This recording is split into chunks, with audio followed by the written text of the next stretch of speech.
சொல்லுங்க. சரி.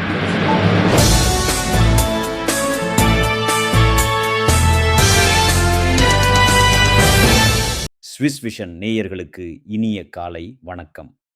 நீங்கள் பார்க்கவிருப்பது இன்றைய முக்கிய செய்திகள். மீட்டர் அளவீடு பேரில் வீடுகளுக்குள் நுழைந்து கொள்ளை முயற்சி, பொதுமக்களுக்கு அவசர எச்சரிக்கை. மீட்டர் அளவீடு செய்ய வருவதாக கூறி குடியிருப்புகளுக்குள் நுழைந்து மதிப்புமிக்க பொருட்களை திருடும் புதிய வகை குற்றச் செயல்கள் அதிகரித்து வருவதாக காவல்துறை எச்சரிக்கை விடுத்துள்ளது.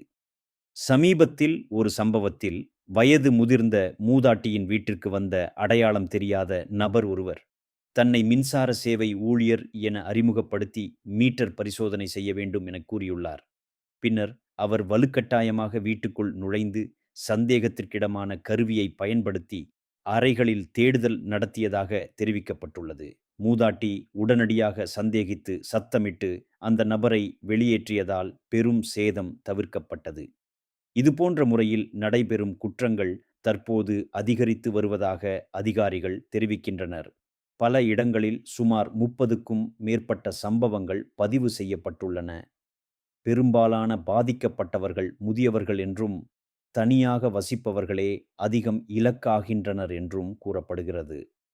குற்றவாளிகள் பெரும்பாலும் ஜோடியாக செயல்படுவதாகவும், ஒருவர் கவனத்தை திசை திருப்பும்போது மற்றொருவர் வீட்டுக்குள் நுழைந்து பணம் மற்றும் மதிப்புள்ள பொருட்களை திருடுவதாகவும் விசாரணையில் தெரியவந்துள்ளது. இதனால் முன்னறிவிப்பின்றி வரும் அந்நிய நபர்கள் தங்களை சேவை ஊழியர்கள் அல்லது பரிசோதனை அதிகாரிகள் என அறிமுகப்படுத்தினாலும் அவர்களை வீட்டுக்குள் அனுமதிக்காமல் உறுதிப்படுத்திக் கொள்ள வேண்டும் என காவல்துறை பொதுமக்களை எச்சரித்துள்ளது. இத்துடன் இன்றைய முக்கிய செய்திகள் நிறைவடைகின்றன. நன்றி, வணக்கம்.